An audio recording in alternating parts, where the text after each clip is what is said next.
This is part 3 of a little sequence of videos on education that I currently am thinking about. And the theme of these 3 videos is the importance and maybe a methodology of teaching children not to be fools, particularly in terms of not being fooled. And 2 very powerful tools to do that are the scientific method, maybe, and scientific knowledge, and also mathematics, and using mathematical tools to look at the world. I'd say particularly with mathematical tools, checking that our observations are valid, or that bits of information, data, knowledge we've been given are correct, or that we might have reason to think they're correct, because mathematics helps us to ask questions about particularly numerical data, but not necessarily. It could even just be whether events are related. We can use probability to think, well, what's the chance that these 2 things happened by chance? What's the chance that they're related? What more do we need to know to make a good judgment about this? What was the level of error when, say, this numerical data was collected about a population?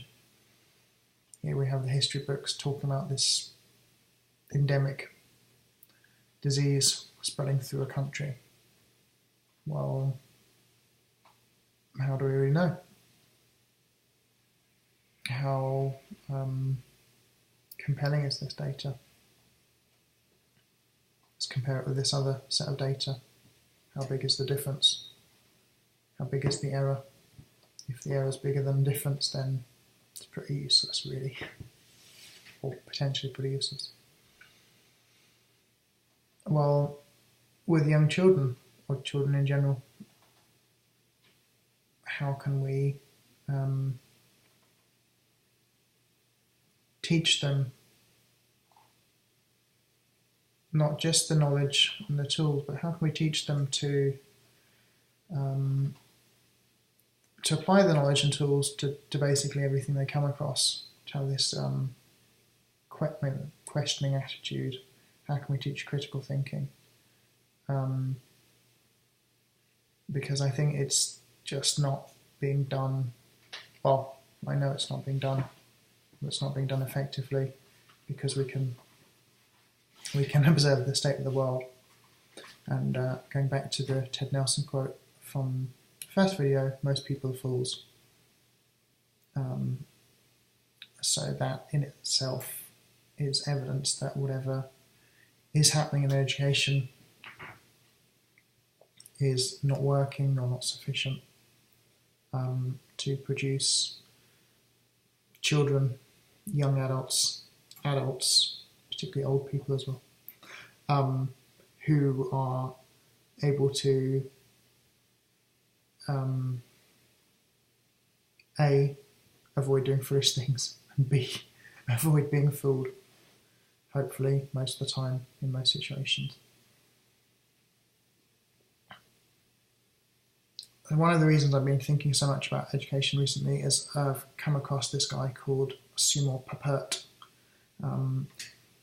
He was a mathematician, a computer scientist, a philosopher, an educationalist, and like many interesting things, I came across him from watching videos of talks by Alan Kay, who is also, Alan Kay, maybe not a mathematician, but scientist, philosopher, educationalist, computer scientist.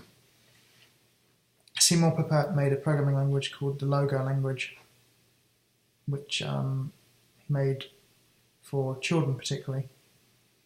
And it's that language where you have a little turtle on the screen and you can tell the turtle to go forward and back and to turn various angles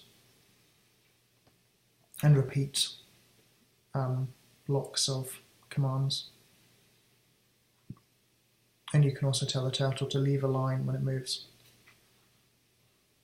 And thus you can use the turtle to draw shapes, pictures, things.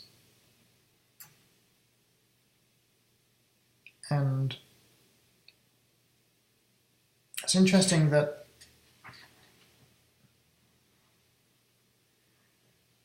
when this language started to be used in schools, it was used a lot to teach computing, whatever that means.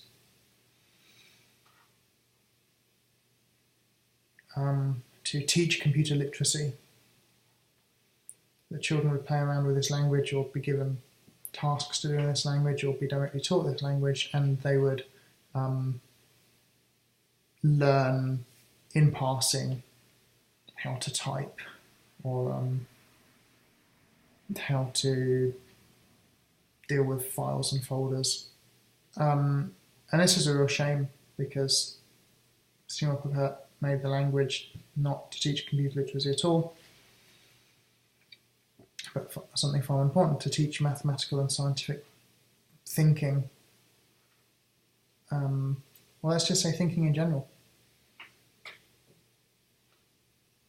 So that the children could maybe look at the world, make observations, come up with theories, test them in the Logo language. Now, why would you test it in the Logo language, not in the real world? Well, often we can't. It's one of the most powerful things about computers is that we can simulate situations that we can't easily set up in the real world. Maybe we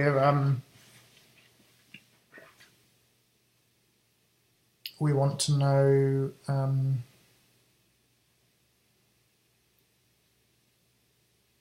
about what happens when we throw a dice repeatedly, or throw a couple of dice repeatedly.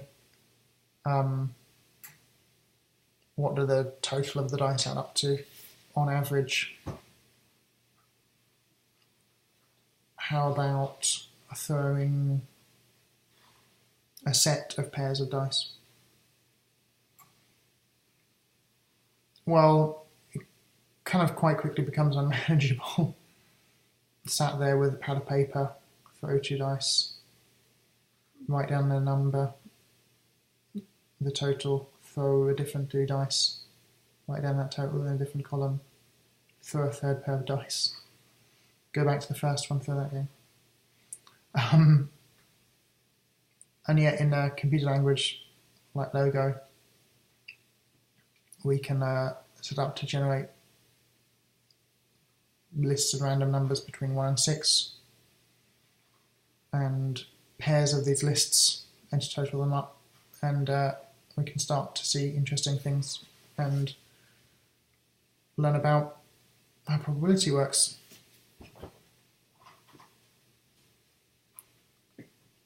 We could use a language like Logo to model the construction of the Great Pyramid in Cairo, and start getting some really useful insight into the scale of the job, because we could model how much work a single worker could do in a day, and the time scale that the pyramids were built over, the mass of the stone blocks used, the number of blocks required to make the pyramids. You could make quite a sophisticated model, even in quite a simple programming language.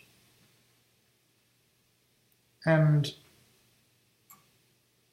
making that model, learning to make models in general, is so much more valuable than learning computer literacy, whatever that means. Computer literacy often just means learning how to use an operating system and the applications that run on top of that operating system. And that's basically a waste of time, really, because operating systems and applications are far less general than they first appear. When you're really looking at a collection of habits, assumptions, and flawed thinking about how stuff is done, or how stuff should be done, or how stuff could be done. It's massively, massively, massively limiting compared to learning about creating things in a very general way, which is the power that a well-designed programming language gives us. So I'm playing around with the language at the moment with my son called Scratch. There are a lot of bad things about the language and its implementation because it's quite buggy. But, well, I'm using it on a Mac, and yeah, it does seem to be quite buggy. Although that may be a reflection of the language that the language is built in, because it's built on a platform called Adobe Air, which is basically Flash and Shockwave Flash and a bunch of other stuff. And I think Flash is buggy and nasty as well. But there are lots of good points of playing around with this language, Scratch. And it's a free language. You can download it and run it on your computer, or you can run it in the web browser without installing anything. So I do urge you to play around with it. Obviously, if you have children or access to children, play around with children, but also play around with it for yourself. If you are a seasoned programmer in real languages, let's say, it's still really worth, and it's always worth learning a programming language just because of what it makes you think and question about other languages you use.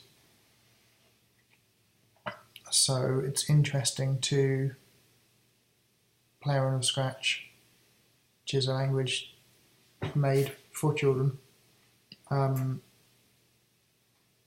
Very briefly, Scratch was an application written in a language called Squeak, which is a graphical wrapper for a language called Smalltalk, which is a very, very, I was just about to say it was a very, very influential language. I'm not going to say that because it's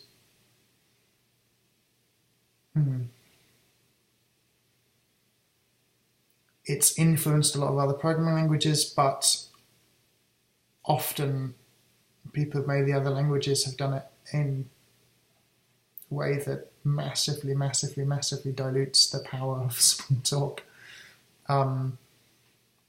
But anyway, Scratch is a fun thing to play around with and a valuable thing to play around with. And it's really worth looking at the bad points of it. What are the incorrect assumptions that the people at MIT Media Lab made about programming and about learning and about children. So please play around with Scratch if you have the time and the motivation to, because it's very rewarding. Okay, thanks for listening. More videos coming soon.